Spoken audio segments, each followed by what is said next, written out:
This machine right here absolutely cleaned up at the 2023 World Car Awards. It won World Car of the Year, it won World Car Design of the Year, and it won World Electric Car of the Year. It's the Hyundai IONIQ6. Let's have a good look around it.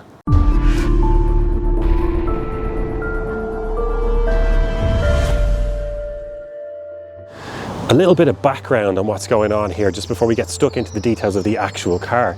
Now, Hyundai have become really popular in the Irish market over the last few decades, and rightly so. A few years ago, they brought out the Ioniq, and it was that all-electric version that was also based on a combustion platform, and it was really efficient. It was a great entry into the market. Then they created that Ioniq sub-brand, and the first one of those being the IONIQ6 that also won World Car Year Award. Now we have the IONIQ6, and like its twin, the IONIQ5, it's based on the EGMP platform, bespoke architecture that these fully electric cars are built on from Hyundai. Take a moment, enjoy the calm. You could be stuck on the N7 with two teething toddlers, but we don't do stress at the AA. We do roadside rescue, and our trained mechanics fix 8 out of 10 problems at the roadside. Buy online now at theAA.ie. Relax. Yellow and black have got your back. When I turned up a Hyundai, I was delighted to see that I was getting this colour here. I think it looks absolutely fantastic, but it's just one of 9 that Hyundai are offering in Ireland. Now, at the front here, the first thing that we notice about it is that aerodynamic shape, and that really does rule the roost when it comes to talking about the IONIQ6. Look how low it brakes just here. It's all about trying to make that a little bit more slippery through the air, giving us greater range and efficiency. You can see the pixelated lights, which is a real theme of the Ioniq sub-brand that Hyundai have. The badge, really sleek, almost recessed into the panel work. We've got lots of sensors down here, some great tech in the car. We'll go into that in greater detail later on. These active air vents just here, they're closed at the moment because there's no thermal load on the car, but if we had aircon on or something like that and we just needed to cool down the battery on the inside a little bit, they can open up and then they close for greater aerodynamics. Little air curtain around here, it pinches in slightly with this little bit of a splitter there, and that feeds air around, reducing drag and turbulence at the wheel arch. As we move around the side, you really see that unique shape again. I think it looks absolutely great. Now, we're on the smaller aero wheels here, although you can get the 20s on this depending on the spec that you go for. We actually have wing mirrors, although they do make a version of this with those cameras and then the screen just inside. That helps drag as well. Not the tallest at all, only 1.5 meters, and that helps it cut through the air. Although it is quite a long car at 4.86 meters. And what you'll probably notice there on the camera is the distance between the two wheels. So that's a 2.95 meter wheelbase. And you can see the way that wheel is pushed all the way up into the corner, helps create more space inside. Flush door handles. This one here is open, just ready to pop out. And then once you close it and lock it, or you're driving, they'll go flush again. Now at the back, we start to see that real fastback styling. It cuts down shark fin earlier just there, and that's translucent. You can actually see through it into the little innards in there. We've got the filler just there, that opens automatic, and then there's a little button where you just close it again. But it really falls back here, and even the shoulder line, it's pinched in there. It's all about just making that air fold over the car, collect together in a smoother way, reducing drag, giving you that bit more range. For me, this is probably the best angle of the IONIQ6. That's slightly offset to the right. I think it looks really great from that angle. We can see here this, it's kind of like a light bar that runs all the way across, but it's just filled up with tens of these little pixelated lights. They look really good at nighttime, really stand out. Little bit of a spoiler just here. In fact, there's kind of 2 as well, but this is all about funneling air around. Gets a little bit busier down at the end here, but I just really like the styling. A bit more pixelated lights in here, reg plate down the bottom, and a whole host of sensors as well. Underneath the body of the IONIQ6 is almost perfectly flat as well, just helps reduce drag, and it actually raises up slightly here at the back bumper with a couple of little diffusers just there to help the air flow around a little bit easier. Let's talk money for a moment. How much is the IONIQ6 going to cost you if you want to buy one? Well, we've got the price list just here with the various different trim levels and battery sizes on it. So let's start off with the smaller battery that we can get in this, and that's the 53 kilowatt hour version. Now, prices there with the signature trim, that's the rear wheel drive, the single motor as well, they start off at 49,795. Let's call it 50,000 euros. Then we can step up to what we have here today, which is the bigger battery version. That's the 77 kilowatt hour kilowatt-hour battery. Now we've got 3 different trims within that, but the basic one, the signature one, is 55,800. Then we step up to the Elegance, which is 62,500, and then the top trim, the top level one, that's the Finesse is what they call it, and it's 68,000 euros. The Ioniq 6 wasn't designed to lug furniture around, that's not what it was built for, but we still get some decent space inside. Little button there for the electric tailgate, which is great to get.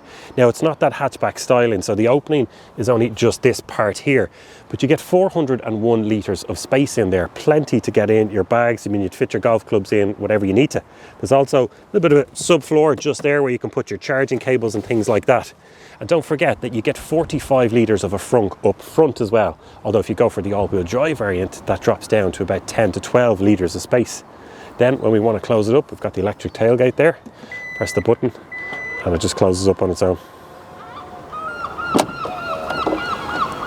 Range is king when it comes to the Ioniq 6, and what we have here today is optimized for efficiency and range. We've got the larger 77 kilowatt-hour battery, but we also have the 18-inch aero wheels. That gives us up to 614 kilometers on the WLTP. Now if you go for the all-wheel drive variant of this, you get 519 kilometers, although bear in mind that you can, in the settings in the car, decouple the front motor to help with efficiency. And as you trade up to those 20-inch rims, it really drops down. Now you can also buy the smaller 53 kilowatt-hour version of this, and then WLTP range is only 429 kilometers. But then again, that's still a really, really good distance. Now if you want to know more about this in terms of range efficiency and maximizing it in the Ioniq 6, check out the other video we've done. It's a full video all about range, batteries, efficiency, motorway driving at different speeds and so on. So go check that one out also. This is where we charge the Ioniq 6, a little flap there, you just press that and that pops open, which is great. So we've got our Type 2 connector on top there, and it'll go up to 11 kilowatts on AC, which is a really good number. Now, if you've got your home charger, you're probably limited to 7.4, but you're still looking at an overnight charge all the way from 0% up to 100 in about 10 hours. So you'll be full by the time you wake up the next morning. Then we take off this little cap at the bottom there to reveal the DC connection, so that's CCS. And there we're going up to just over 230 kilowatts. But the great thing about this is that it's based on the EGMP platform, 800 volt architecture, which is also compatible with 400 volt chargers, so you can really maximize charging in this. And if you find the right chargers, although admittedly there aren't many in Ireland at the moment as they're being rolled out, you can go from 10% up to 80% in 18 minutes. But it goes beyond that also, because there's a little connector that we can plug in right here and draw energy back out of the battery at a rate of up to 3.6 kilowatts. And for a bit of context, that's nearly enough to power about 2 kettles running top notch beside each other. You can plug in barbecues, a bouncing castle at a party, a little cinema, lights, whatever you need to. Great feature to have. Costs a little bit extra to buy it, but it's really, really worth it. Thanks to that 2.95 meter wheelbase, we should have good space inside the Ioniq 6. Let's find out. So let's start off with rake and reach adjustment on the steering wheel there, which is great. You can find a nice comfortable position, rest your elbow in this real cushion part of the door frame there for those longer motorway cruises. Now, another nice feature is that we can set this up with 2 different memory positions for the seats. And those buttons are just there beside the door handle. Now, another nice feature as well is that when the car is turned off, the seat actually slides back a few inches, so that it just makes it that bit easier to get in and out of the car. Really like that. And you can see that in effect now. If I close over the door, yeah, it's sliding forward into the seating position that I would actually have if I was driving the car. But another feature that they can do as well is what they call zero gravity. So there's a little button down here by the controls for the seat where you can adjust it electrically in so many ways, lumbar support and so on. But if I press one of those buttons, please make sure there's enough space in the rear seat and press the switch again, which there is. And look at this. It just reclines back. Oh, that is so good. I could just sit here and have a nice little snooze while I'm waiting.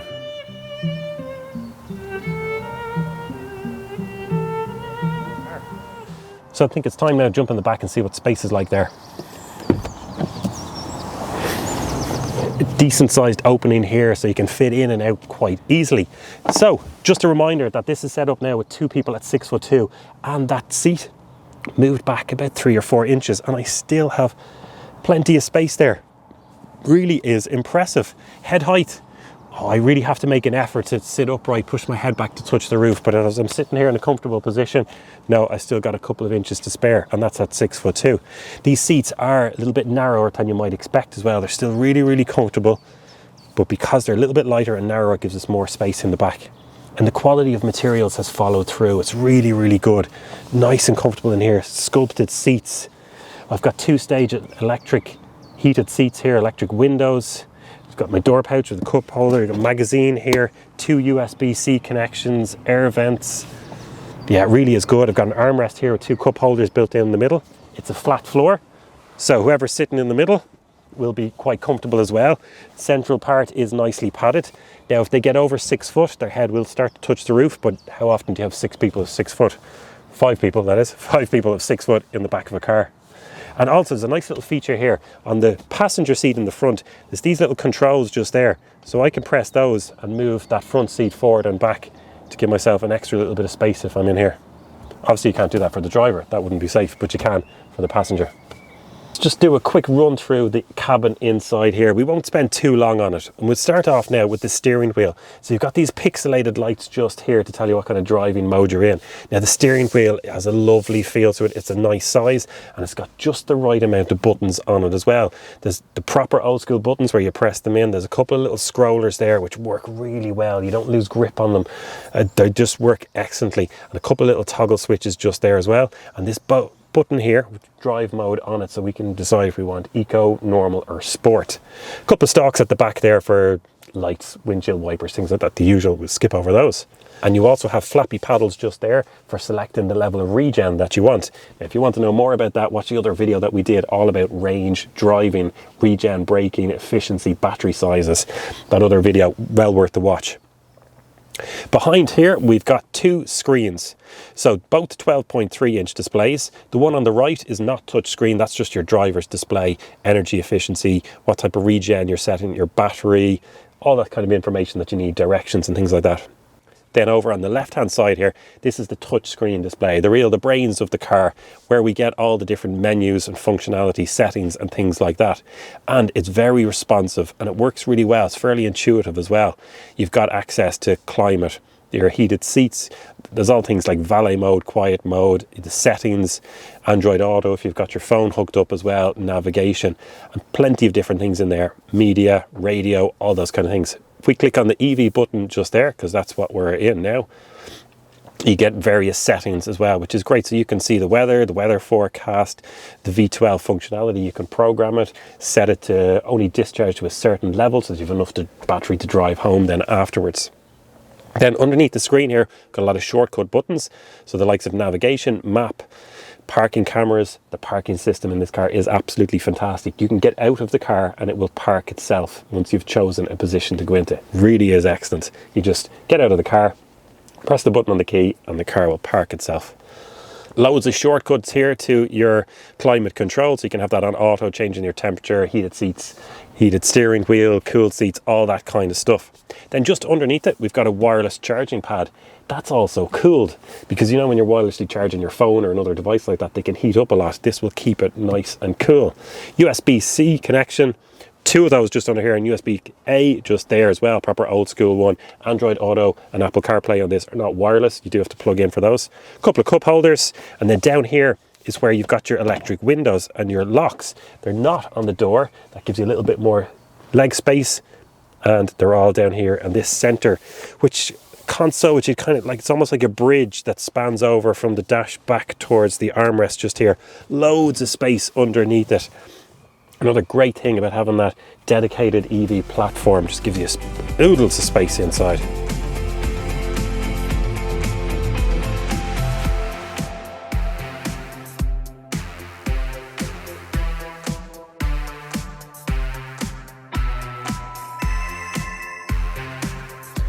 We're about to pull out in the IONIQ6 here, taking it for a spin. First thing we'll do as we get out is floor 30, 40, 50, 60, 70. Wow, this thing packs a punch all right. And we don't even have the more powerful version. So this comes, oh, there's the speed sign recognition bonging.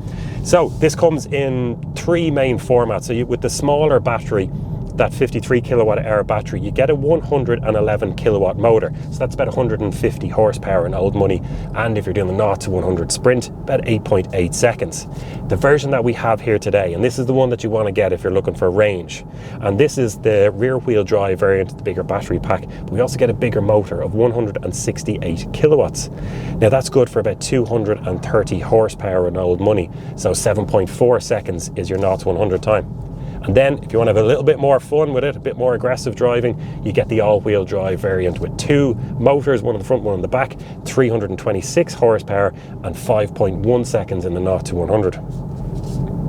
And as we come up into a corner here, let's have it in sport mode, tied up so sharp left, quickly into a sharp right. Oh, it feels quite poised over a little crest, and then there's a right-hander into a long uphill.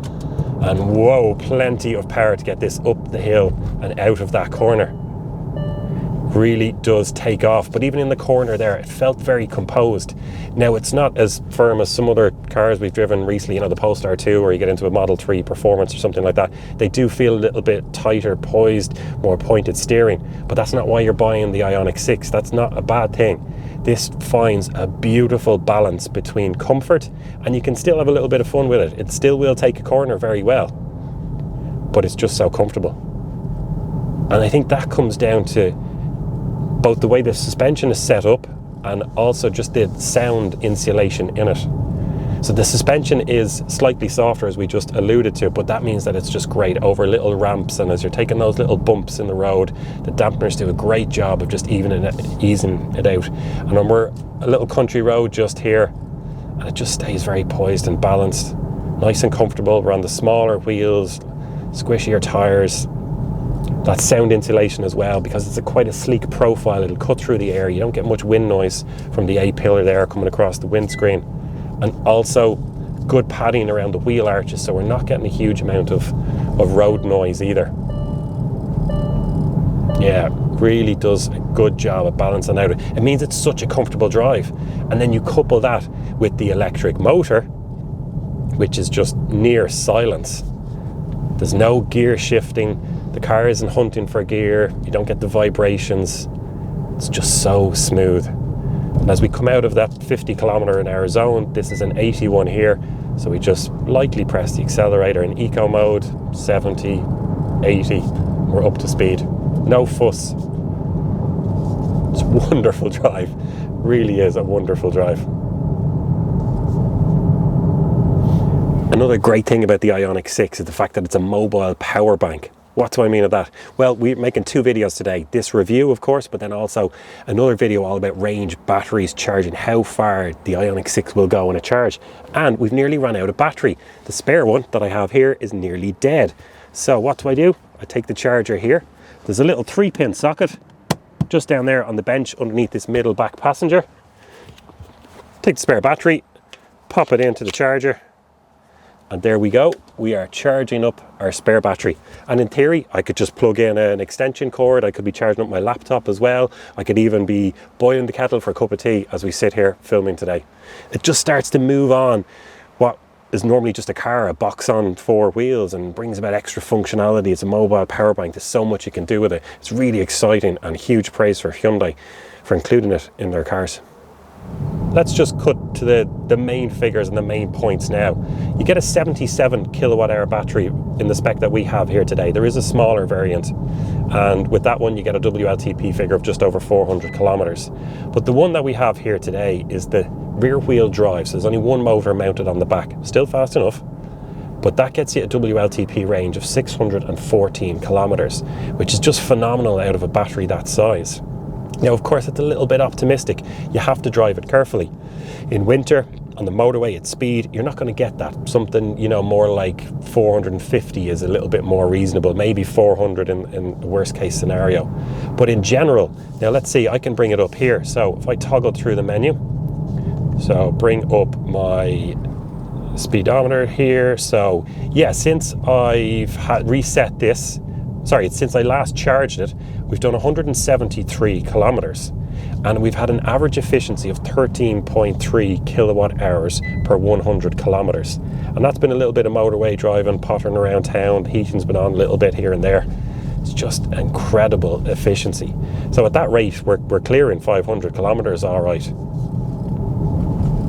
Yeah, it's just, I love that Hyundai have focused on that.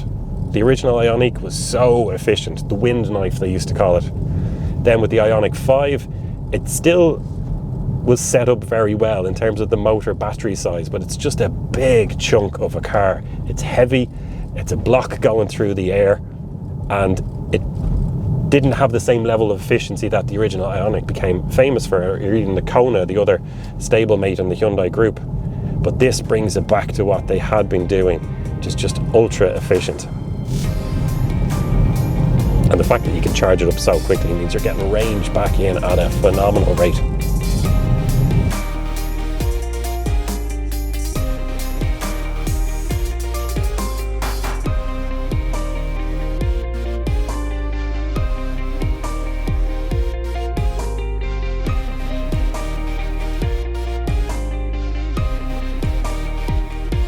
We're at this stage now where we offer some concluding thoughts on the IONIQ6. And you know what, from when I first saw pictures of it, I thought, oh, that's interesting, I can't wait to see what that looks like in person.